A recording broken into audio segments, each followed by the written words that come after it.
Hello दोस्तों, आज हम लोग डिस्कशन करेंगे ब्लास्ट फर्नेस की प्रोडक्टिविटी बारे में कि ब्लास्ट फर्नेस में प्रोडक्टिविटी कैसे बढ़ाएंगे और उसमें क्या क्या फैक्टर है।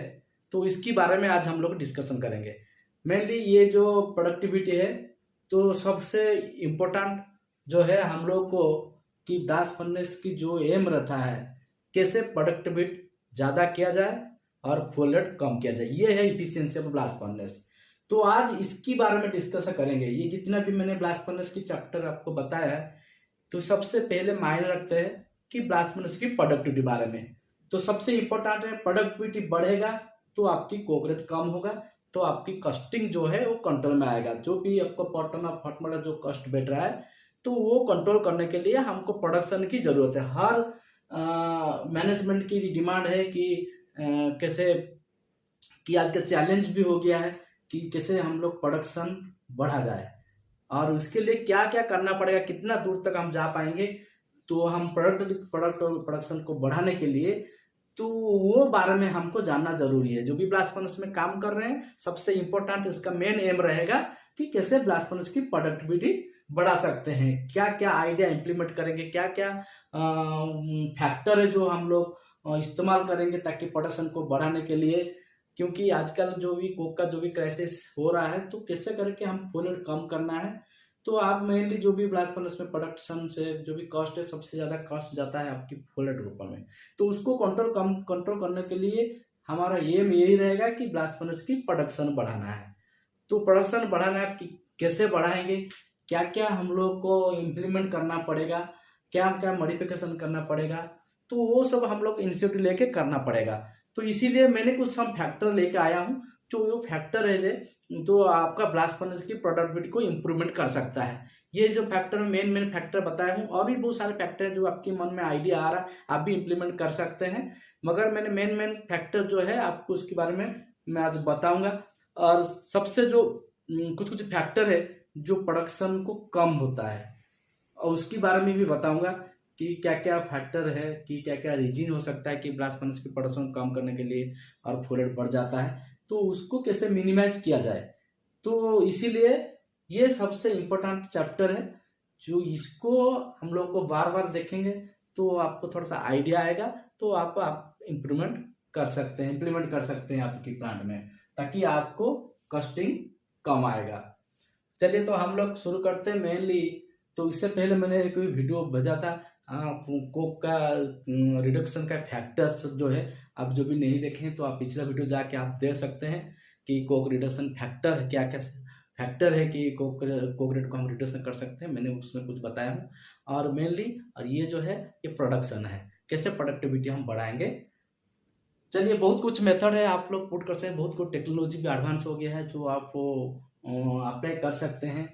बहुत सारे रॉ मटेरियल भी आजकल आप यूज करते हैं, जो पहले यूज होता था, अभी और थोड़ा टेक्नोलॉजी बढ़ गया है। जिसमें हम लोग को पहले से सिंपल एग्जांपल मैंने क्वार्टजाइट यूज कर रहा था, उसके अगेंस्ट में अभी BHQ भी आ गया है। तो उसमें आपको दोनों बोथ Fe और सिलिका दोनों मिलता है।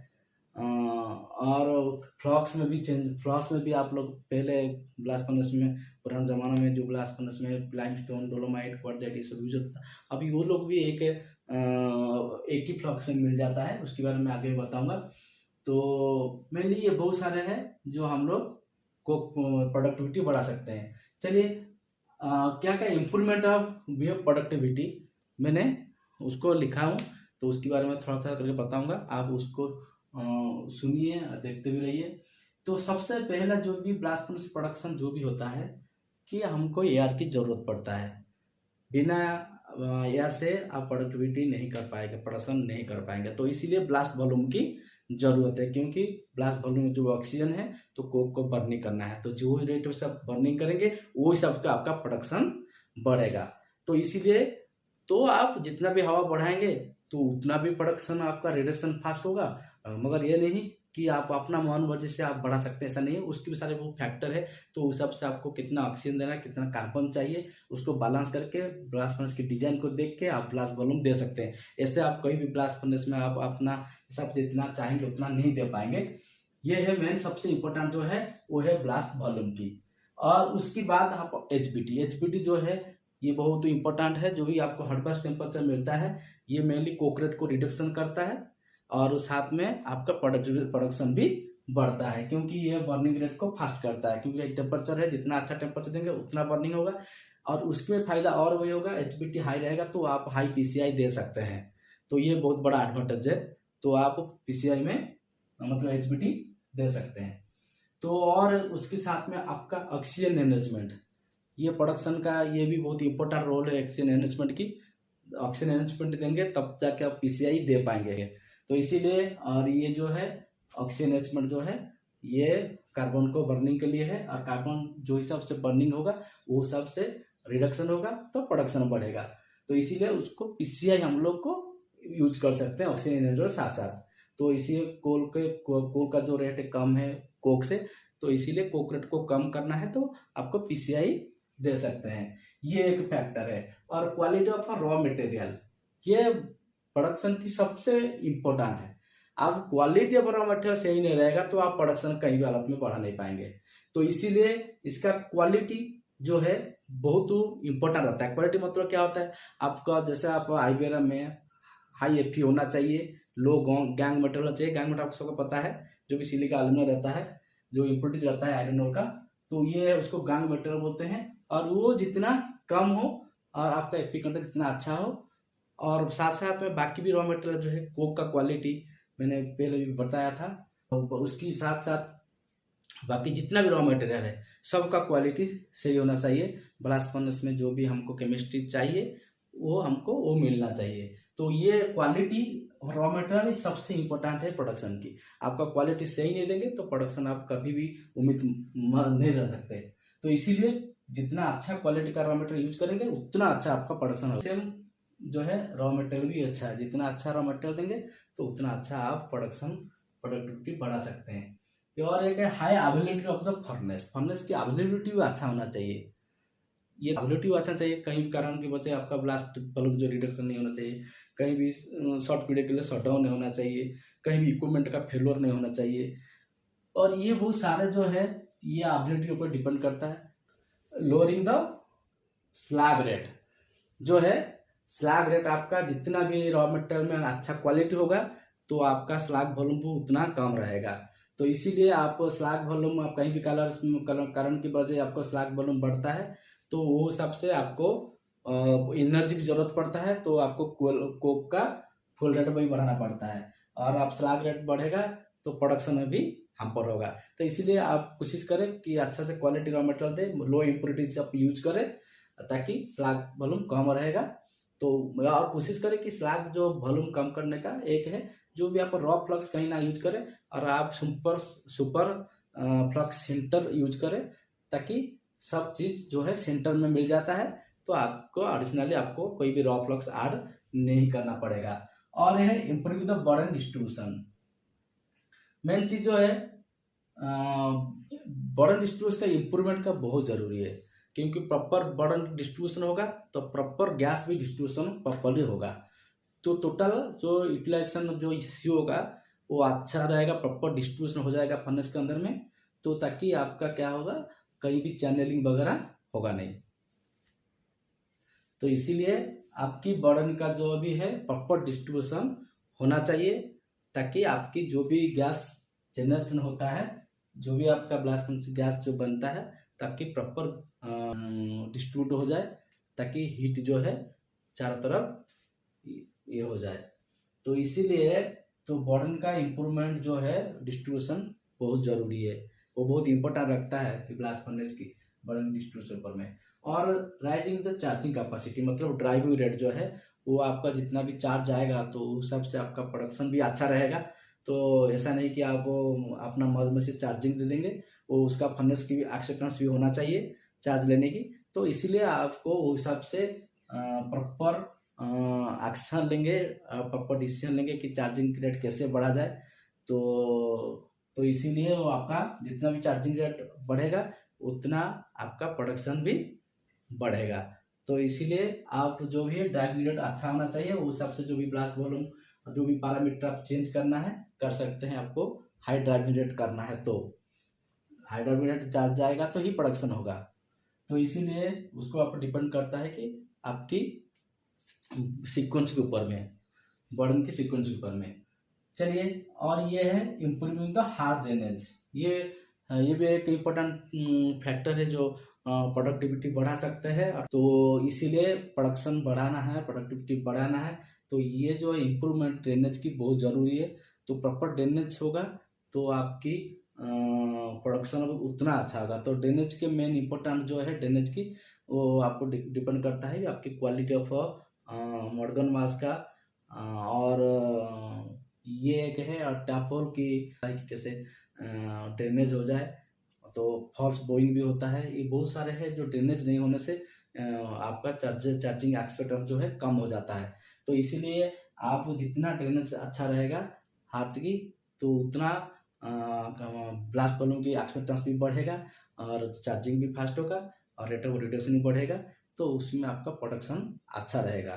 तो इसीलिए चार्जिंग आपका फर्नेस में चीज़ ड्रेनेज नहीं रहेगा तो आपकी बहुत सारे फर्नेस में प्रॉब्लम होता है। आपका कोसी जोन ऊपर शिफ्ट हो जाता है और उसकी वजह में हीट लॉस होता है। स्लैग रहने से क्या होता है, जो भी आप टेम्परेचर देते हैं वो स्लैग उसको खा लेता है। तो इसीलिए आप कोशिश करें कि आपकी प्रॉपर ड्रेनेज हो। तो और ड्रेनेज आपका और भी बहुत इशू है। तो प्रॉपर गुड को टाइम मेंटेन करना है, सही क्वालिटी का मॉर्गन मास यूज करना है और time to time tap open करना है। तो ये आपकी इम्प्रूवमेंट होगा जब आपके हाथ ड्रेनेज सही रहेगा तो प्रोडक्शन बढ़ेगा। और सिलिकॉन, कंट्रोल ऑफ सिलिकॉन, ये बहुत इम्पोर्टेंट है। जो सिलिकॉन भी आपकी परसेंटेज बढ़ता है तो आपकी प्रोडक्शन भी कम होता है। जितना सिलिकॉन परसेंटेज कम करेंगे तो थर्मल बैलेंस जो फर्नेस में उतना अच्छा रहेगा। तो तब अच्छा रहेगा। जब लो सिलिकॉन हाई में टेम्परेचर रहता है तो उसमें आपकी अच्छा इम्प्रूवमेंट होता है प्रोडक्शन की। तो फर्नेस की इफिशिएंसी भी अच्छा रहता है। तो मेनली सिलिकॉन जितना कंट्रोल करेंगे, जितना मतलब एक लिमिट रहता है, ऐसा नहीं कि 0.1 0.2 ऐसे यूज करेंगे। आप मिनिमम 0.4 यूज कर सकते हैं। मगर बाकी कंडीशन देख के, आप मीटर टेम्परेचर सही है, बाकी पैरामीटर सही है, तो आप 0.4 0.5 मेंटेन कर सकते हैं। ह्यूमिडिफिकेशन, आपको ह्यूमिडिफिकेशन मतलब जो भी आप स्टीम देते हैं, ये भी बहुत ही इंपॉर्टेंट है जो प्रोडक्शन करने के लिए, पढ़ाने के लिए भी ये भी एक इम्पोर्टेंट है। क्योंकि ये भी एक रैप्ट कंट्रोल करता है, आपका सिलिकॉन कंट्रोल भी ये भी करता है। मगर इसका मतलब ये नहीं है कि आप मन मर्जी आप स्टीम दे सकते हो, ह्यूमिडिफिकेशन बढ़ा सकते हैं, ऐसा नहीं कर सकते। और इसका वजह क्या होता है, हमने 1 मोल ऑफ कार्बन देने से 2 मोल ऑफ CO 1 CO मिलता है और सेकंड जो है H2O, मतलब 1 आपको 1 मोल ऑफ कार्बन देंगे तो मिलता है 2 unit of heating reducing agent. 1 is CO and another is hydrogen. तो हाइड्रोजन जो है वो उसका टेंस बहुत लो होता है। तो उसकी वजह क्या होता है, जो इसमें जो रिएक्शन होता है, आप सबको पता है कि जो स्टीम का जो रिएक्शन होता है तो वो है वाटर गैस रिएक्शन बोलते हैं उसको। तो H2O प्लस C के साथ रिएक्शन होके वो H2 प्लस CO बनता है। मैंने पिछले वीडियो में बनाया था। तो हाइड्रोजन भी रिड्यूस एजेंट है और CO भी रिड्यूसिंग एजेंट है। तो जिसकी वजह तो फर्नेस की प्रोडक्टिविटी बढ़ता है। तो सबसे बाकी आप PCI और आपका रैप्ट जो है वो कंट्रोल करना है। तो ये जो है इनके ह्यूमिडिफिकेशन का है। और height of pressure, height of pressure भी एक बहुत इंपॉर्टेंट एडवांटेज है। हाइट ऑफ प्रेशर रहेगा तो क्या होता है, तो इसमें क्या होता है, तो टॉप गैस का जब आप प्रेशर बढ़ा तो उसमें होता है आपका डीप फर्नेस कम है। तो होता है कि टॉप मीन तो आप इंडायरेक्ट रिएक्शन जो है वो बढ़ जाता है। बढ़ने के बाद गैस का जो यूटिलाइजेशन बहुत अच्छा हो जाता है। तो इसकी वजह आपकी कम होता है और अपन जितना रिएक्शन हो और इंडायरेक्शन हो, ये एक मेन फैक्टर है अफेक्टिंग द प्रोडक्टिविटी। मेन सबसे अफेक्टिव जो कर है वो है आपकी शटडाउन रहेगा तो प्रोडक्टिविटी डंपर हो जाता है। तो इसलिए शटडाउन को कहीं भी हालत में अवॉइड करना है। और बाकी जो है कहीं भी स्टॉपेज हो ब्लास्ट वॉल्यूम, कहीं भी ब्लास्ट वॉल्यूम की रिडक्शन हो ब्लास्ट वॉल्यूम, तो आपको ब्लास्ट वॉल्यूम रिडक्शन करेंगे तो वो आपके प्रोडक्शन में डायरेक्ट अफेक्ट करता है। तो इसीलिए कोशिश करें कहीं भी कारण की वजह प्रोडक्शन रिडक्शन ब्लास्ट ना करें।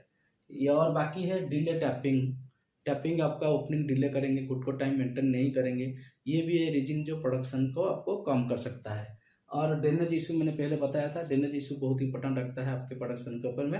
ये आपको सही से ड्रेनेज नहीं होगा तो प्रोडक्शन आपको सही से नहीं मिलेगा। हाई सिलिकॉन में बोला, हाई सिलिकॉन पर रहेगा तो आप भी प्रोडक्शन नहीं कर पाएंगे, तो प्रोडक्टिविटी आपका डायरेक्ट हैम्पर हो जाएगा। अबनॉर्मलिटी मैंने बताया था, कहीं भी कोशिश करें कि कहीं भी अबनॉर्मलिटी ब्लास्ट फर्नेस में ना करें, और टाइमली उसको एक्शन लिया जाए ताकि आपको अबनॉर्मलिटी नहीं हो। बहुत सारे अबनॉर्मलिटीज है, जैसे जब उसके बारे में मैंने बताऊंगा आगे में, जो वीडियो नेक्स्ट वीडियो लाऊंगा, तो बहुत सारे ब्लास्ट फर्नेस का अबनॉर्मलिटीज है, तो मैं एक एक करके बताऊंगा। और बाकी प्रोसेस डिस्टर्बेंस नहीं होना चाहिए कहीं भी कारण के वजह, कहीं ऑपरेटर की वजह, कहीं इंजीनियर की वजह, कहीं कास्ट हाउस के वजह, कहीं भी इक्विपमेंट वजह, या कहीं सर्विस डिपार्टमेंट वजह, ये सब प्रोसेस डिस्टर्बेंस नहीं होना चाहिए। और utilization of hot metal and slag, sorry unstabilize, आपकी केमिस्ट्री सही से नहीं रहेगा, तो उसकी भी वजह है जो आपका प्रोडक्शन हैम्पर होता है, प्रोडक्टिविटी कम हो जाता है। तो ये जो है unstabilise of the hot metal and slag, कहीं स्लैग मेटल का केमिस्ट्री सही होना चाहिए। फिर जैसा स्लैग मेटल में सिलिकॉन अभी पॉइंट है, उसके बाद 1.5, इस टाइप का होने से प्रोडक्शन आपका सही से मिलेगा नहीं, फर्नेस में डिस्टर्बेंस क्रिएट होता है। और अल्कालीज जो है आपको आपको अल्काली जो है, ये भी प्रोडक्शन हैम्पर करने का एक रीजन है, क्योंकि अल्काली जो है फर्नेस के लिए बहुत हानिकारक है, क्योंकि वो स्कैप बनाता है, उसके बाद स्कैफोल्डिंग कराता है, वॉल में चिपक जाता है, तो जिसकी वजह क्या होता है, चैनलिंग वगैरह किट होता है, और जाम भी गिरता है, तो हाथ की रिजिडिटी को कम कर देता है, तो जिसकी वजह फर्नेस सारे टाइप प्रॉब्लम होता है, ठंडा होता है और बहुत सारे प्रॉब्लम होता है। और कभी कभी मेजर प्रॉब्लम हो जाता है, चिल्ड फर्नेस हो जाता है, तो उसकी वजह बहुत चिल्ड फर्नेस के लिए बहुत सारे रीजन है, मैं आगे में उसको बताऊंगा सिर्फ चिल्ड का। और ये जो है, ये सारे अल्काली को जो इनपुट है उसको कंट्रोल करे, उसको बैलेंस करे, ताकि आपकी प्रोडक्शन ऊपर हैम्पर ना है। तो बताया हूँ कि प्रोडक्शन आप कैसे बढ़ा सकते हैं। प्रोडक्शन बढ़ाने के लिए सबसे इम्पोर्टेंट जो है, आपकी सबसे इम्पोर्टेंट देखना है कि रॉ मटेरियल की क्वालिटी के ऊपर में, और आजकल आपको पेलेट भी यूज करना चाहिए, क्योंकि उसमें जो है इनपुट बहुत कम रहता है, IFP रहता है, और उसका जो है पोरोसिटी भी अच्छा रहता है, और बाकी कंपेयर करेंगे तो रेट ऑफ रिडक्शन भी अच्छा होता है, जैसा सेंटर में होता है। तो इसीलिए कोशिश करें कि जितना हो लॉन्ग पोर कम करें, सेंटर और पेलेट को बढ़ाएं। और बहुत सारे आप लोग DRF यूज कर सकते हैं, उसको भी आपको एडवांस मिलता है।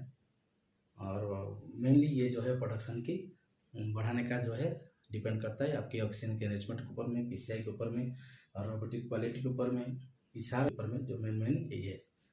चलिए, मैं कोशिश किया था आपको, आप लोग को ये प्रोडक्ट बढ़ाने की, समझाने की, तो मैं उम्मीद करता हूँ कि आप लोग ये आपकी फर्नेस में कोशिश करेंगे इस टाइप का फैक्टर को, इम्प्रूवमेंट को अप्लाई करके प्रोडक्शन बढ़ा सकें। Okay, thank you.